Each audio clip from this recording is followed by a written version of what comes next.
So let's, we got a camera running, so we'll just, film this, and I will talk to you about this. Now, this trip to Bulgaria and Istanbul is going to happen at the end of May, May 27th through June 8th.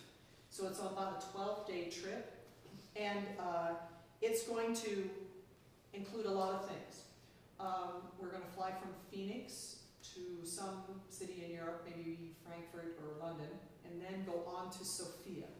We're going to arrive in Sofia on the 28th. There'll be a welcome dinner for us. We'll stay in a hotel. And then the next day, we're going to do some sightseeing in Sofia. And then we will have a rehearsal with Georgi Andreev, who conducts the Philip Kutrev Female Folk Ensemble. What we're going to do is our first concert will be an a cappella concert that we will be premiering a new commissioned work that will be with the folk instruments and the women's folk ensemble of Bulgaria. And then we will go from there, from Sofia, to go to Plovdiv, which is a beautiful city that has ancient ruins in it, and hopefully sing in these ancient ruins. We're going to go to Stara Zagora, and we're going to perform the Brahms Requiem in their opera house with full orchestra. We're then going to travel to Kazanluk, because on that weekend that we are there is their International Rose Festival, where we're going to get to go to this city and see all the beautiful roses and see folk dancing, folk music, and folk dress. It's going to be a beautiful festival, and thousands of people come to this, so that'll be really fun. And that's kind of an out trip from Stara Zagora. From there we go to Varna, which is on the Black Sea, so we'll have days at the beach, and we will also do the Brahms Requiem in the Congress and Festival Center in Varna with full orchestra. Same orchestra doing both concerts with us. We will get chances to see the city, we'll get to hang out at the beach, do all kinds of nice stuff. Then we take a bus trip, it's a long day, one big long day, down to Istanbul. And we will arrive in Istanbul. It's one of the biggest cities in Europe. Istanbul is 12 million people. It's a very large city. We are going to stay there. We're going to get to go to the Grand Bazaar. We're going to go to the Hagia Sophia Church. We're going to go see the Blue Mosque. We'll see all of these fantastic places in Istanbul. We're going to take a boat ride out into the isthmus that's right there by Bulgaria. Then we're doing a big public concert, and guess what? The Philip Kutrev Women's Ensemble will meet us in Istanbul, and we'll do that concert again in Istanbul. And then we're going out to dinner with, the organizations, like when we're in Stara Zagora, we're going out with the orchestra, that kind of thing. Would be lots of nice interchange with different people. And then on Sunday the 8th of June, we fly back. Now the big thing is that the university is going to give you some money to help you do this. The trip is going to be somewhere around $3,400 for this trip, which is a very good price considering how much we're going to do. We're going to be gone for almost 2 weeks. This will include for you all of the concert venues. We get tour guides. We get all these great sightseeing things. It covers all your hotels. It covers your flights. It is inclusive of a lot of your meals, but some of your meals are not covered. We have meals in Varna. We have a lunch on the cruise. So all kinds of things. It's also really cool because we're going to be staying at 4-star hotels, and that means that's only 2 people in a room. And a lot of times when Shrine has traveled before, there's been 3 people in a room. Like 3-star hotels, this is a 4-star tour. So that's really, really nice. This also covers all the hall rentals to be performing in the opera houses and everything else. It also includes all your gratuities, all your tips. You don't have to worry about that. So you will need some money for extra food, like for lunches, but we all know that we could get a loaf of bread, and we could get some fruit and get some bottled water, and you can make do with a lunch here and there for pretty cheap. We all know we can do that. I was talking with the students that are returning in Shrine about the if you wanted to deviate, if you wanted to stay longer in Europe, if you do that, of course you know it's going to cost you more money. Now, the $1,000 that the department helps you cover, this is what we plan to do. Pay the $200 deposit to book your flight for you. And then you will make payments, 4 payments during the course of the year. One at the very beginning of the semester in the fall, which is going to, and I divided it up equally. $600, $600, $600, $600. One happens in the end of August. One happens at the end of October. The end of October, beginning of November. One happens in January, and one happens in March. Okay? So that's when they're kind of separated. So like in the summer, you can kind of save up maybe about $1,000 and try to, as much of that as you can. And then over Christmas, might get a job, do some more work, and then come back in the spring. Also, the last payment that we have is we can possibly stretch this a little so that that last payment that you make is maybe after spring break. So that's another chance for you to earn some money over spring break to make that last payment. Then whatever's left after your $2,400, the university will pay that last little bit for you. Now, if you want to do something special, like have a single room to yourself, that's going to be an extra $1,000. And most people in the choir don't opt for that. Some people in the master crowd that come from the community choir want their own room, and they have the money to do it. Now, as far as the flights are concerned, we're planning to meet down in Phoenix on May 27th and have a rehearsal down there on May 27th in the afternoon. Put everybody together and say, let's sing the Brahms Requiem. See if we remember it, because it will have been 3.5 weeks since we performed it with the orchestra here, because we're doing it with the orchestra in early May, here, on campus. Okay? Yes. How did you know this? Yes. Well, you're first to hear it. Yeah. Well, that's not true. Daniel, the new orchestra director, knows all about it too. He knows. Daniel O'Brien is the new orchestra director. Yeah. So this is what I wanted to ask. First of all, I'm planning to send all this information to you about the trip to your NAU address. Is there an address? And also the placement music will come out this summer. In July, I will send you a scan of the music that you need to prepare for the shrine placement. You've made the initial audition, and now it's time to go in the fall to the final placement. Does it mean that everybody that's on that list will make the choir in August? No, it doesn't. If someone comes unprepared and doesn't show up or comes unprepared with that music, they won't be placed in the choir. We also need to find out what voices work best in the choir and what combination works best and where you would sit in the choir so it would be the most effective. That's why we do that placement in August. The placement is going to happen on Sunday, August the 25th, on that night, Sunday night. Monday afternoon, we're going to do a rehearsal. All the new students coming to NAU will have a voice studio placement. Do you remember doing that? Okay, voice studio placement will happen on Monday morning, August 26th, for all the new transfer students and all the new freshmen. Then that afternoon will be the shrine rehearsal, and then Monday night will be the shrine party at my house. Okay? Then on Tuesday, that's the day before classes start, and we kind of get all things organized. And then classes start on Monday, or Wednesday. Why is the schedule like this? Why are we starting on a Wednesday? Because of the Arizona Cardinals. Wait a minute, but the Arizona Cardinals, they're not coming. They're not going to come here this summer and do their training camp. That's correct. But the university changed the whole schedule for the fall to accommodate them. And now they're not coming. And we can't change it back. So that's why it's happening. Okay? All right. Now, do you want me to send it to a different email address? Let me just see who's here. I know Shay's here. What happens if we've already received the itinerary? Did you receive it already? Yeah. I think I sent it out to all of you. Yeah. You know, I thought I had. Shrine said they didn't get it. The returning Shrine kids said they didn't get it. And I'm like, wait a minute, you guys were supposed to get it. So you've got the whole itinerary and you know what it involves. Yeah, when I looked on the email, like the list, it didn't have the rest of Shrine. It only had the new. I am a terrible teacher. I'm a teacher. Okay. Well, one of the things that's on the thing I gave you, it has these due dates of when, and you probably saw that. Just know that the dates that are on here, that's when the check is actually due to the company in South Carolina. So what I've done is just put it a week earlier. That's when you have it due to Susan. And your checks would not be made out to Varna International. Your checks would be made out to NAU Choral Studies. And we have a special account that we're set up for the tour. Your money's going to go in, and then guess what we do? We write one big check and send it from NAU Choral Studies in a FedEx. You know, so we're not. So the company isn't getting a check from Taylor, and a check from Shay, and a check from Monica.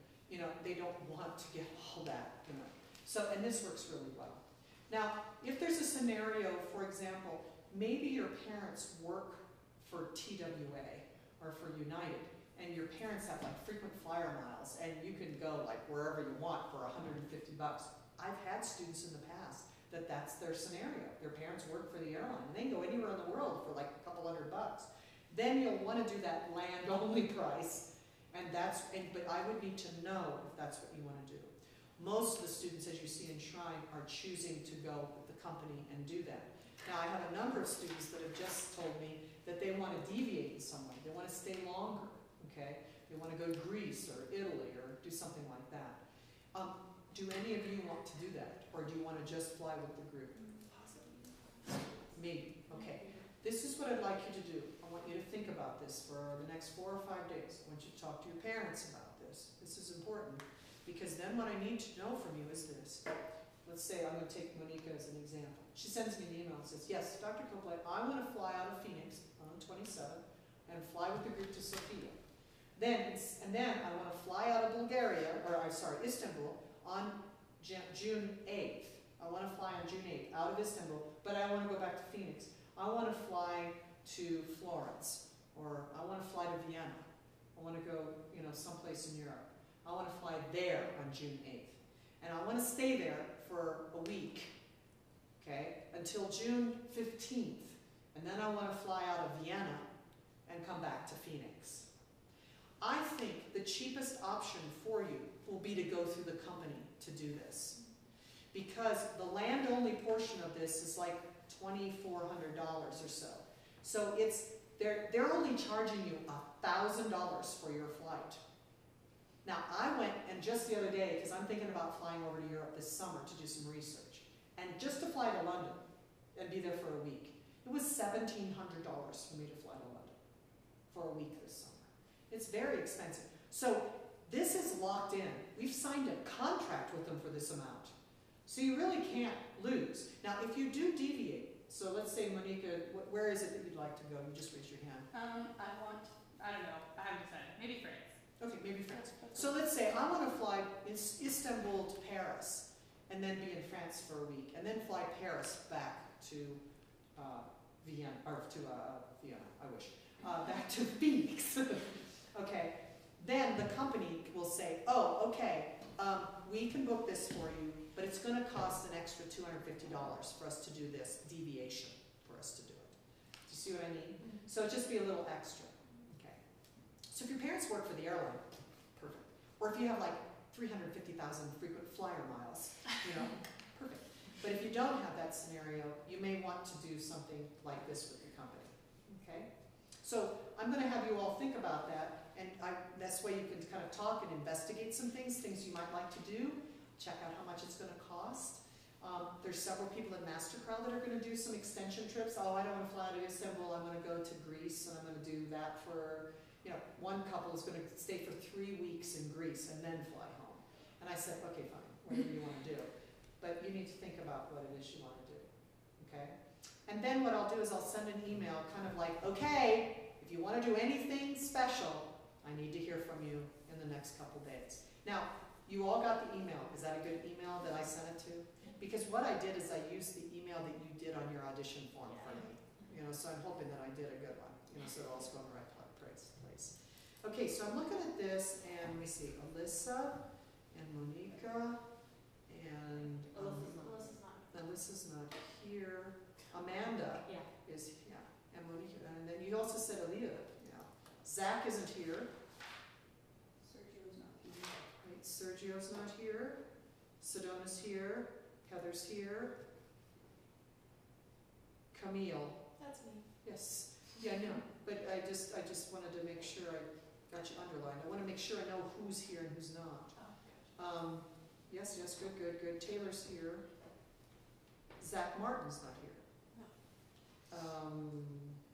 Need to contact Troy Meeker. Okay, let's keep going. Jalen Smith. Need to contact him. These are a lot of these people I'm checking are transfer students and graduate students that are coming in. Oh, Sarah. she's a jury. Sarah Sherman, she in a jury. Yeah. Okay. Same as Zach Martin. Zach Martin's there too. Okay. And Elizabeth. Jermaine Thomas. Okay. Almost done. Jennifer Weiser. And Jennifer Young's not here. Okay. So I've marked with an X who's not here so I can give them maybe a little more information.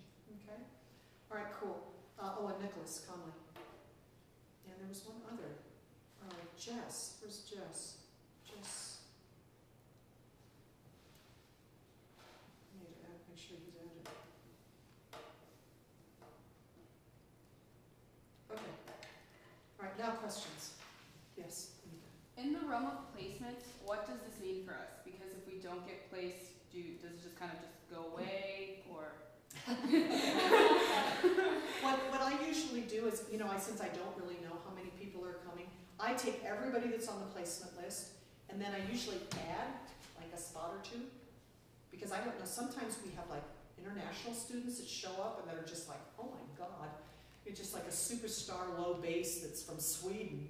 It's like, oh yeah, I want you in this group, So I always add a couple, and so we pay the $200 deposit. And there's no real names that go on this quite yet, except for the ones that are deviating, the ones that are going to France or Italy or wherever. Then they say, oh, this is for this person. And then they'll put the deposit down to at least book the flight for you. Now, because it's a year away, it's over a year away, we can't even book the flights yet, right? We're not even available. We can't even do it yet. But when we can do it is in the summer. And you guys are all gone. So I just need to get information from you as soon as possible about this, because that's what they're going to want to know. We still have a little bit of time to kind of mess with this. So you can go and investigate. Now I'm going to be leaving, as I said, next Wednesday. I'll be gone for the rest of the week. And then I'll be back the following week. And I'll be here all of the rest of May. So people can be contacting me and doing that kind of stuff. The placement, I must tell you, it's unusual that I not place someone, but I've been known to do this and not place someone because they're unprepared or they don't show up. Oh, I thought it was Monday night instead, and they miss it. Then I go, sorry, it's something you can't make up, okay? So that's kind of the way that is. Do you have any questions about the tour? Are you excited about it? Yeah, pretty excited. No. I was just wondering, could you tell us the times for the shrine rehearsal and party on Tuesday? Yes. Yeah, the shrine rehearsal is going to be Monday afternoon at 1 in here from 1 to 3. And then I'll probably, right after the rehearsal, we'll head over to my house at 4. Oh. And it'll be like a little cookout kind of thing in the house. Should we bring something? We'll announce all that. I'll send you out an email about that. I usually provide, some kids like to bring their own stuff to grill. I usually have hamburgers and stuff like that, and I provide all the drinks and chips and things like that. So, and some people just bring little stuff to, it's a madhouse, it's crazy. People all over the yard, it's fun. All over. Yeah. Now the placements are usually the tenors are the tenors go first, and then 6, and then the basses, I usually do the basses after that, and then I think the next group is the altos, and then near the end of the night of the sopranos. And I think either that or sopranos and then Sopranos before altos. yeah, I think the sopranos went before last this year. yeah, but sometimes I have the sopranos to go before the altos. Sopranos first and then the altos. Will it be 8-ish? Yeah, probably 8-ish, somewhere around there. Will they give more scheduled time later on? Yeah, more specific times later. When I send out the placement music, it'll have all the specifics. You know, like this is, you know, what you need to do. Like don't show up at 6, you're an alto. Like, Right, exactly. And then I usually have the men first because the men have to be fitted for a tuxedo. And they come early and they are fitted for the tuxedo on Sunday night. We have shrine fitted first before the rest of the choirs so that the guys have the best fitting outfits. And if we need to, we'll order. So, okay. And the nice thing is that we'll have dresses so you don't have to mess with that. You don't have the expense. All right? Unless you're gaining like 200 pounds. Yeah. Or lose. Or grow. Or get taller. Don't I wish. So, are any of you planning to stay longer? You said Monica was thinking about doing that? Okay. Okay. So think about that, investigate that, you know. But just know that it will probably be a little extra in airfare, and of course it'll be extra money depending on where you go. Like if you go to England, you better take out a second mortgage in your house because everything is twice as expensive as here. You know, Big Mac meal is like $12.50. You know, you have a Big Mac. Just don't eat. It's very expensive. It's very expensive.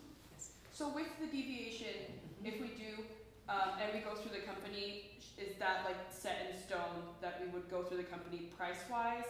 Or if it's too expensive, we think through the company should we book it separately? Well, it's really hard for me to second guess Right. how much things will cost. But several people in Shrine today said, well, maybe I should book just a one-way ticket to Phoenix to Sofia, the beginning of the trip, and fly with the group. And then I'll just book my own flight home. I do know from past experience that the most expensive flying you do are one-ways. It's very expensive to do a one-way. It's usually better to go, our tickets, for example, the company's going to go Phoenix to Sofia and Istanbul to Phoenix. Now, it's not a round trip out of Sofia, but, so it may cost a little bit more to do that link. Now, if you add just one other leg, like here to here, and Istanbul to Paris, and then Paris home, you'll probably be paying for that link from Istanbul to Paris. Right. That would be the extra cost. And a lot of times, I did some flying like that in January. Flagstaff, Phoenix, LA, Melbourne, Sydney, Honolulu, LA, Phoenix, and back. How many is that? 8, right? Something like that. And I was able to get that on like Priceline or whatever for $3,000. So it's expensive, but it's all the way on the other side of the world. Right. I think the fact that this company is saying that they can do this for $1,000, I'm just amazed. Yeah, that's. And I'm just, And with flights, there's some flexibility later on. For example, like I'm going to book more flights than we need. And so at a certain point, I can say, okay, we're releasing those seats. We're not going to use those. Will they refund the money to me? Oh, no, they will not. But what I'll do is I'll take that money that we sent to them for the down payment for those seats, and I'll utilize it another way. Right. When the final payment comes in, I'll use that money and say, oh, well, we paid you that $400. We'll use it. They won't refund it to us, but we can use it another way. Okay? So, many questions about, was it better that I do it one way and then I book the rest of it myself? I don't know. I mean, the flights aren't even up on the screen right now. We can't even investigate. Can't even investigate. So, but I would go through the company, Right. because they have a travel agency that they use to book all the flights. And so it would be so easy to just say, oh, and Heather is going to go here and then go Istanbul to Rome and then Rome back to Phoenix. Probably what I did. So, do you see what I mean? Yeah. And then it's real easy. The thing they're going to want to know is, you want to fly on June 8th to Rome that day. And then you want to stay in Rome for a week. And then fly back from Rome to Phoenix on the 15th. We just need dates and cities and when you want to fly. And then they'll figure out and tell you what the additional cost would be. Okay? Sorry, I'm just. That's okay. Yes. See a girly girl for a second, and does this cover like the normal 2 carry-ons for the flight and stuff? Because I actually know how much I can bring.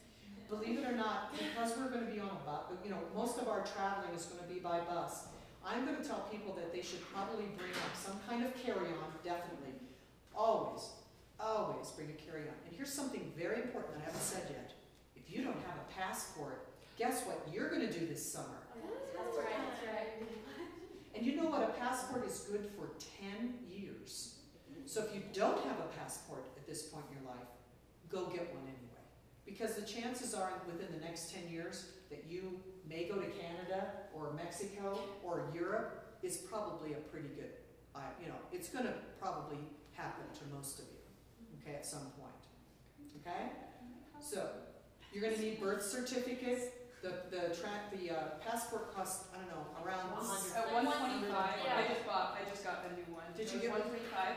But what you should also think about doing, NAU has NAU Passport Day, and so they take away the fees, the picture fee and like some other When fees. is NAU Passport Day?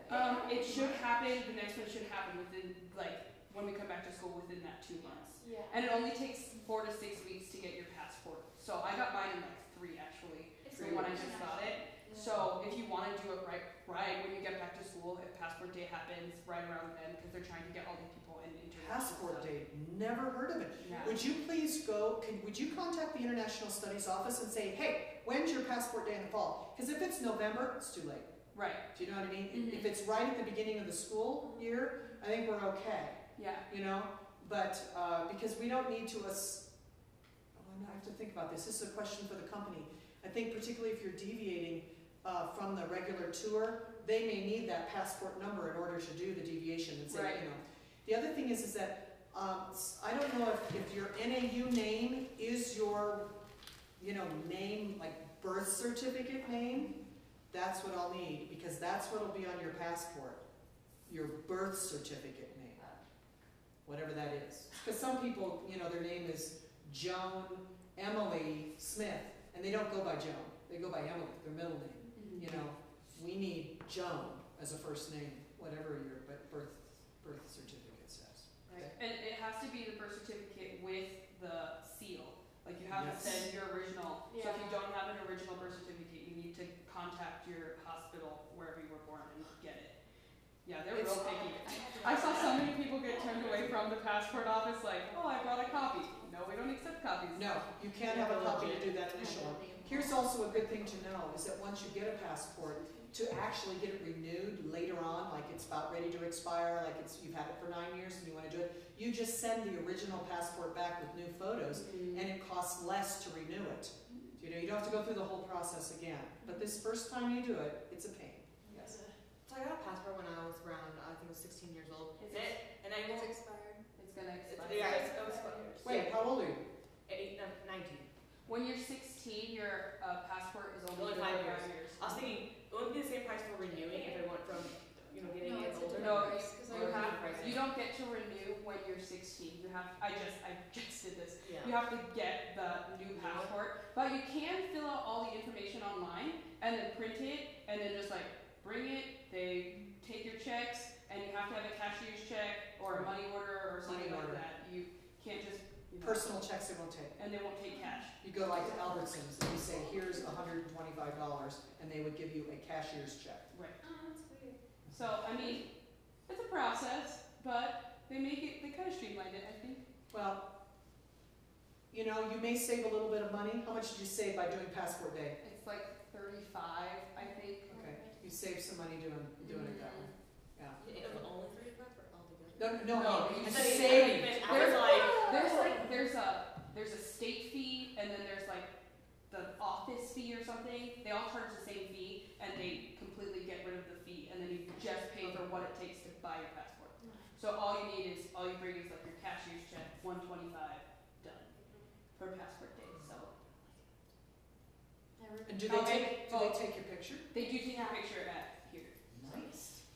That costs money too. Mhm. You go over to Kinko's to have your pictures taken, and that's like $40. You know, to get the 3 little pictures that are this big. They charge you 20 or 30, something like that. So if they're doing that for free, that's great too. The UPS store does it for like $5 in the Phoenix. Costco's also really cheap too. My Costco? sister Okay. works at a place like that. So Okay. she Any other questions, since it's getting late? For free. Any other questions? All right, so I only have a couple of you. I will contact the people with checks, that aren't here. Let me see, Aaliyah, Alyssa, Nicholas, Zach, Sergio, Troy, Sarah, Jennifer, and Jennifer. Jennifer Wiseman, Jennifer. No, John Weiser's here. Oh, sorry. Oh, that's right. I didn't realize. Sorry. I know it's confusing. I know. Okay, cool. All right, cool. If you have questions, you have my email address. Okay, so you can email me. So what are you going to do this summer? And you're also going to save money. Fundraise, save money. And if you're a vocal performance major, there's no better way. It doesn't matter. You can be a music ed major. If you're affiliated with a church, if you're affiliated with something like that, set up a recital.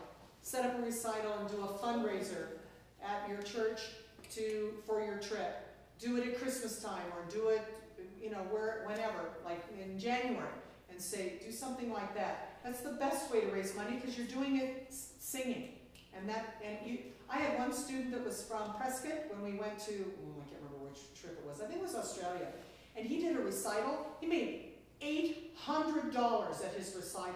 It was down Prescott. Yeah. Yeah. Just wanted to introduce myself. Yes, this And I'm is saying Melanie there, so- Rowan. She's the president. Yes, Melanie is the president of Shrine next year.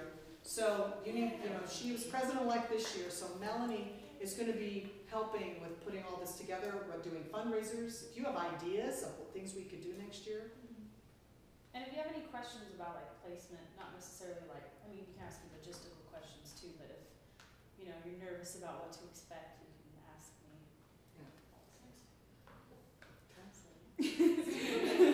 Taylor's gonna be my roommate, so if you don't have my contact information, you can ask him.